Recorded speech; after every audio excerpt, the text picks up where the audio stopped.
Good morning all of you. So आज की class में हम ज्योग्राफी का जो फर्स्ट चैप्टर है दैट इज़ रिसोर्सेस। तो रिसोर्सेस के शॉर्ट कुछ क्वेश्चन आंसर्स को हम क्या करेंगे यहाँ पे डिस्कस करेंगे। जैसे कि आप स्क्रीन पे देख पा रहे हो। सो यहाँ पे रिसोर्सेस का क्लासिफिकेशन शो किया गया है। So resources can be classifies on the basis of use into actual resources and potential resources. Resources on the basis of renewability, that is renewable resources and non-renewable resources, and some resources are of type natural and human, also human made resources. On the basis of origin, resources can be classified as biotic and abiotic. ये सारी चीज़ें हमने इस chapter को जब detail में cover किया तो पढ़ी है। अभी इसमें से कुछ दो चार क्वेश्चंस आज की क्लास में हम क्या करेंगे, डिस्कस करेंगे। So let's start. First question is here, how has nature help to satisfy human needs. तो नेचर किस तरह से ह्यूमन नीड्स को सेटिस्फाई करने के लिए मदद करता है। तो इस क्वेश्चन का आपको आंसर देना है। तो चलो समझते इस आंसर को। सो इस आंसर को मैं यहाँ पे दो पार्ट में आपको समझाना चाहूँगा यहाँ पे। So first part, human needs are satisfied by nature, right. तो किस तरह से ह्यूमन नीड्स को नेचर के थ्रू क्या किया जाता है, सेटिस्फाई किया जाता है। जैसे कि हम बात करेंगे यहाँ पे सॉइल की। तो सॉइल जिसको हम लैंड बोलते हैं, राइट। तो इससे क्या हमें मदद मिलती है कि जो हमारा खाना होता है, फूड, जो हमारे कपड़े होते हैं और जो हमारा शेल्टर होता है, जिसको हम शॉर्टकट में बोल सकते हैं रोटी कपड़ा और मकान। तो रोटी कपड़ा और मकान जो हर किसी की ज़रूरत होती है, तो इसको हम सॉइल लैंड से ही क्या कर पाते हैं, पूरा कर पाते हैं। कैसे? जैसे ब्रिक्स, ईंटें लगती है मकान बनाने के लिए, या फिर टिम्बर लगता है, आपको लकड़ा लगता है, तो वो कहाँ से मिलेगा? ईंटें आपको सॉइल से बनाओगे आप, और टिम्बर जो फॉरेस्ट से अवेलेबल होगा, राइट। प्लांट्स, ट्रीज, कॉटन जो कपड़ा बनाते हैं हम, तो कॉटन से ही बनाते हैं, मतलब जो फाइबर है वो अलग अलग टाइप का फाइबर हो सकता है, जूट फाइबर हो सकता है, सिल्क वाला हो सकता है, या कॉटन से आने वाला हो सकता है। इसके अलावा बहुत सारे एनिमल्स है, तो एनिमल्स की मदद से भी हम हमारे फूड की ज़रूरत को पूरा कर सकते हैं, क्लोथिंग की ज़रूरत को भी पूरा कर सकते हैं। आपको पता होगा कि जो गोट शीप वगैरह होती है, तो उनसे हम वुलन क्लॉथ को बनाते हैं, तो वो एनिमल्स के थ्रू हम पूरा कर सकते हैं। इसके अलावा फूड में तो बहुत सारे, मतलब मीट को वगैरह प्रोड्यूस किया जाता है। सो ऐसी बहुत सारी चीज़ें हैं जो नेचर से डायरेक्टली इनडायरेक्टली उन चीज़ों को हम यूज़ करते हैं और हमारी नीड्स को क्या करते हैं, सेटिस्फाई करते हैं। तो एक इसका छोटा सा एक्सप्लेनेशन है। इस एक्सप्लेनेशन को भी आप अगर इसी तरह से इस आंसर को अगर फ्रेम करते हो तो no problem at all, you will get good marks. So nature has provided us with many useful things such as oxygen. Oxygen कहाँ से मिलता है भाई? नेचर से ही मिलता है, राइट। तो ऑक्सीजन की मदद से हम क्या कर लेते हैं, ब्रीदिंग कर लेते हैं। जो वुड मिलता है आपको, उसका यूज़ हम टिम्बर बनाने के लिए करते हैं। फायर वुड भी मिलता है हमें, राइट। फूड और फ्रूट, ये जो मतलब खाने के लिए या जो फल वगैरह मिलते हैं, तो ये सभी चीज़ें हमें कहाँ से मिलती है एक्चुअली, तो नेचर से ही मिलती है। सो कंट्रोलिंग कार्बन डाइऑक्साइड को भी कंट्रोल किया जाता है नेचर से ही। सो दस रिड्यूसिंग ग्लोबल वार्मिंग, देखो तो जिस तरह से ग्लोबल लेवल पे हमारे ग्लोब का जिस तरह से टेम्परेचर क्या हो रहा है, इंक्रीज हो रहा है, तो उसको भी कंट्रोल नेचर के थ्रू ही किया जा सकता है, राइट।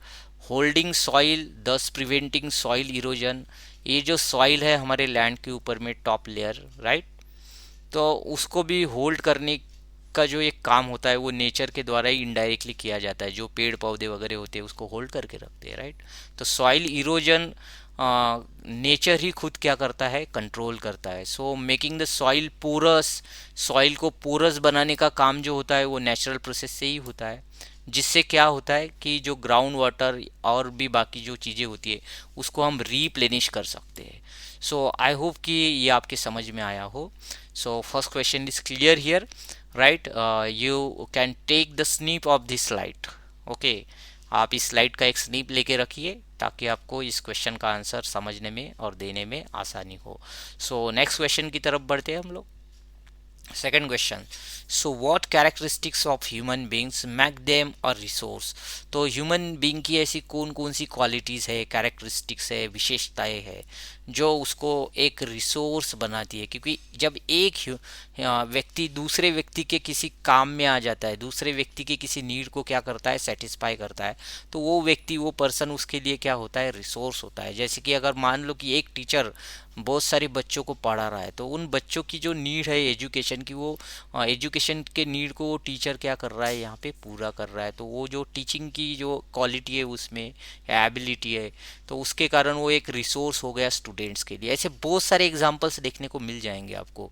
एक जो इंजीनियर होता है, वो एक इंजीनियर क्या कर सकता है, आपको अगर घर बनाना है तो उसका मैप बना के दे सकता है, राइट। तो उस मैप को फिर बाद में वो जो मतलब मेंडर्स होंगे, तो वो क्या करेंगे, उसको एक्चुअली यहाँ पे क्या करेंगे, एग्जीक्यूट करेंगे और घर बना के देंगे, जो भी मिस्त्री लोग वगैरह होते हैं वो।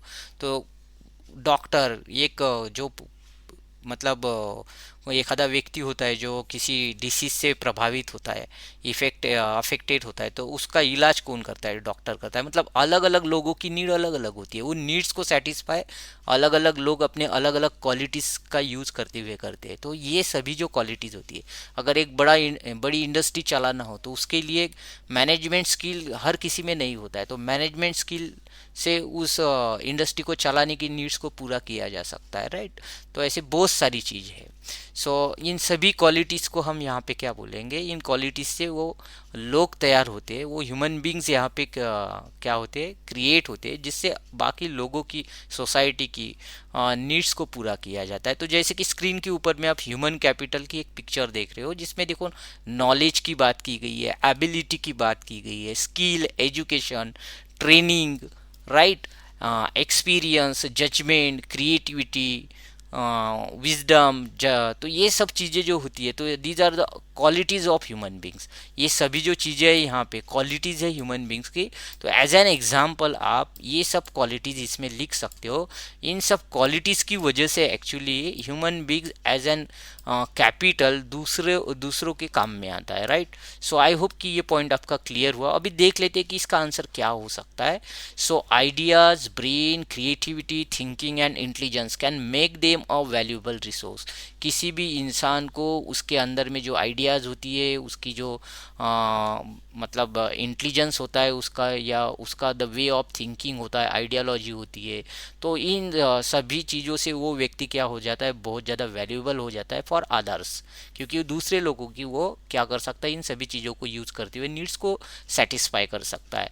सो human beings are an asset, और इसीलिए ह्यूमन बींग्स को हम एक एसेट बोल सकते हैं। They are capable of changing, क्योंकि वह चेंज करने में कैपेबल होते हैं। किस तरह का चेंज करने में कैपेबल होते हैं कि according to the own needs, मतलब लोगों की जिस तरह से नीड है, उन नीड को पूरा करने के लिए वो खुद में क्या, वो सब बदलाव लाते हैं, वो चेंजेस लाते हैं, और उस चेंजेस के थ्रू वो क्या करते हैं, दूसरों की नीड को पूरा कर सकते हैं। So human resources play an important role in the development of country. और इसीलिए हम यहाँ पे बोल सकते हैं कि ये जो ह्यूमन रिसोर्सेज है, राइट, तो उससे क्या होगा, किसी भी कंट्री का क्या हो सकता है, डेवलपमेंट हो सकता है। अगर आज हमारी कंट्री क्या कर रही है, तरक्की कर रही है, डेवलपमेंट कर रही है, तो इसके पीछे हमारा ह्यूमन रिसोर्स ही रिस्पॉन्सिबल है। अगर हमारे देश के लोग पढ़ना लिखना छोड़ देंगे तो हमारे देश की डेवलपमेंट ही नहीं होगी, राइट। तो इसीलिए लोगों को स्किल डेवलप करना चाहिए, उन्होंने एजुकेशन लेना चाहिए, वो बाकी चीज़ें उन्होंने सीखनी चाहिए, ताकि वो एक अच्छा रिसोर्स बने और दूसरों की नीड्स क्या करे, वो सेटिस्फाई करे। आई होप कि ये क्वेश्चन आपका यहाँ पे क्लियर हुआ हो। आप इस स्लाइड का भी क्या कर लीजिए, एक स्नीप लेके रखिए, ओके। सो हम नेक्स्ट क्वेश्चन की तरफ आगे बढ़ेंगे, question number 3। So give one example of actual natural resources.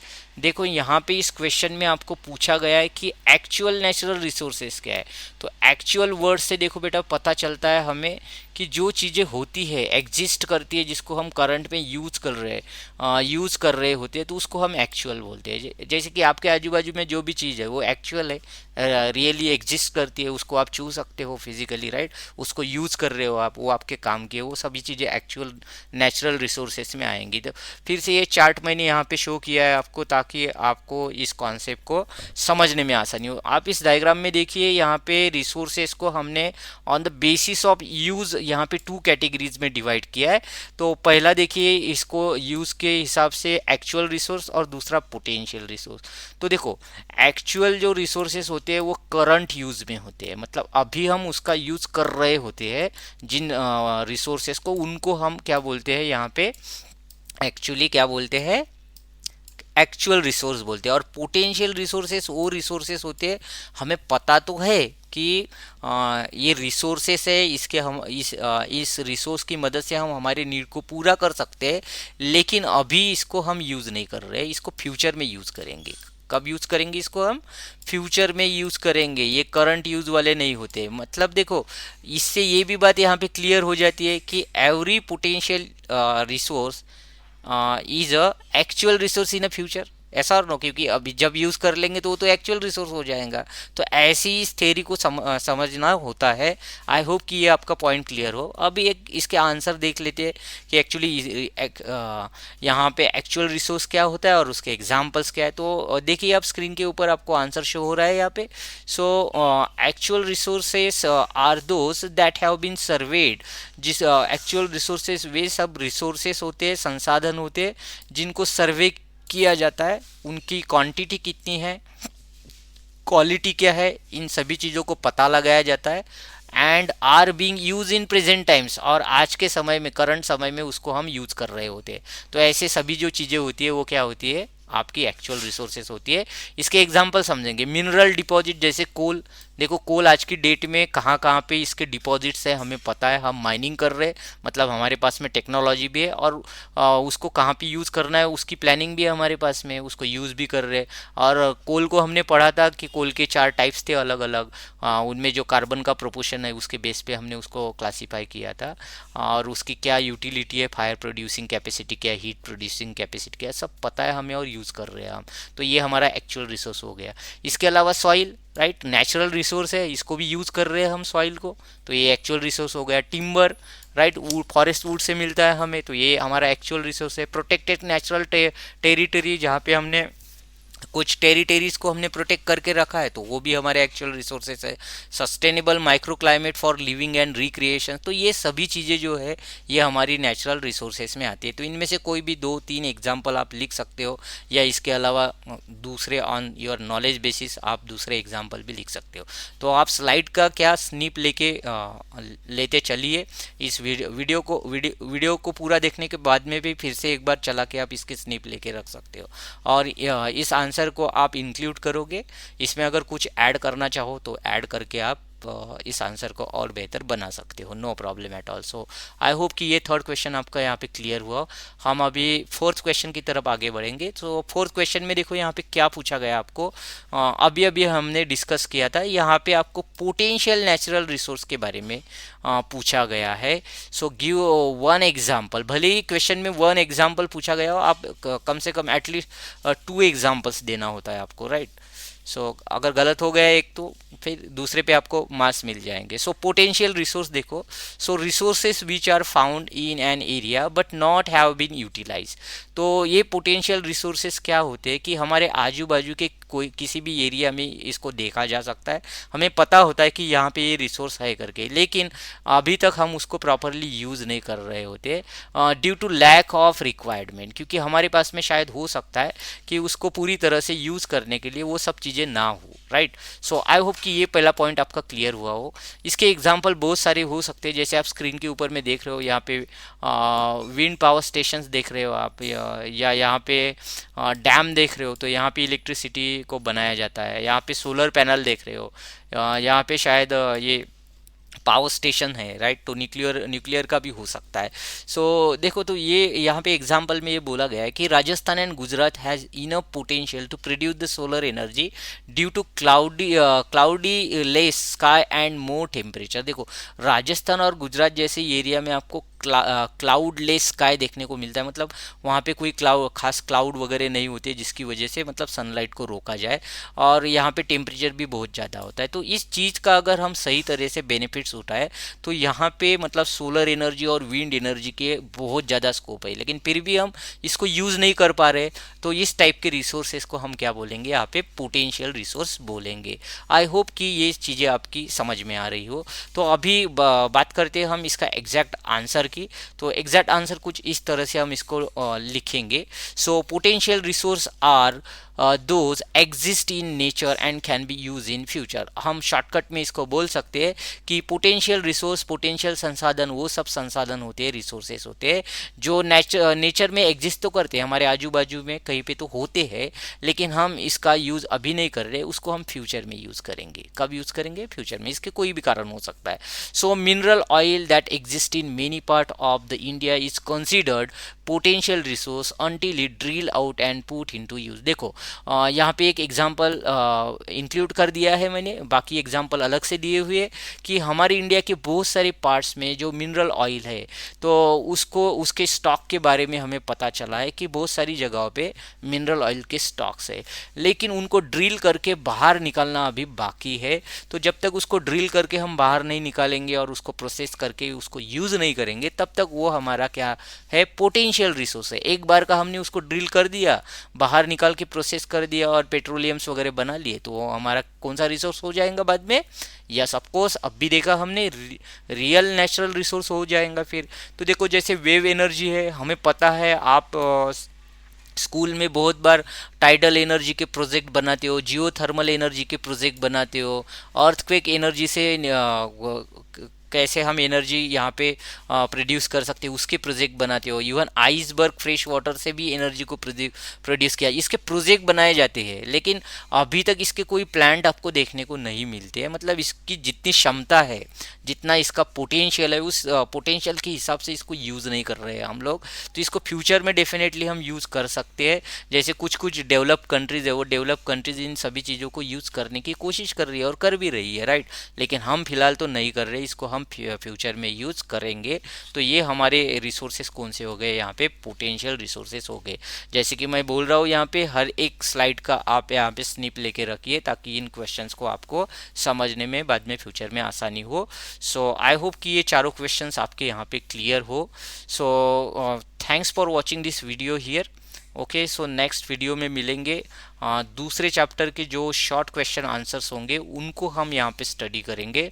अगर आपको शॉर्ट क्वेश्चन आंसर को समझने में कोई भी यहाँ पे क्या हो, परेशानी हो, तो आप मुझे कमेंट करके बोल सकते हो, नो प्रॉब्लम एट ऑल। या तो फिर डायरेक्ट कॉल करके पूछ सकते हो। किसी भी प्रकार का आप मन में हेजिटेशन मत रखिए। Okay, so see you in the next video. Thanks for watching this video here.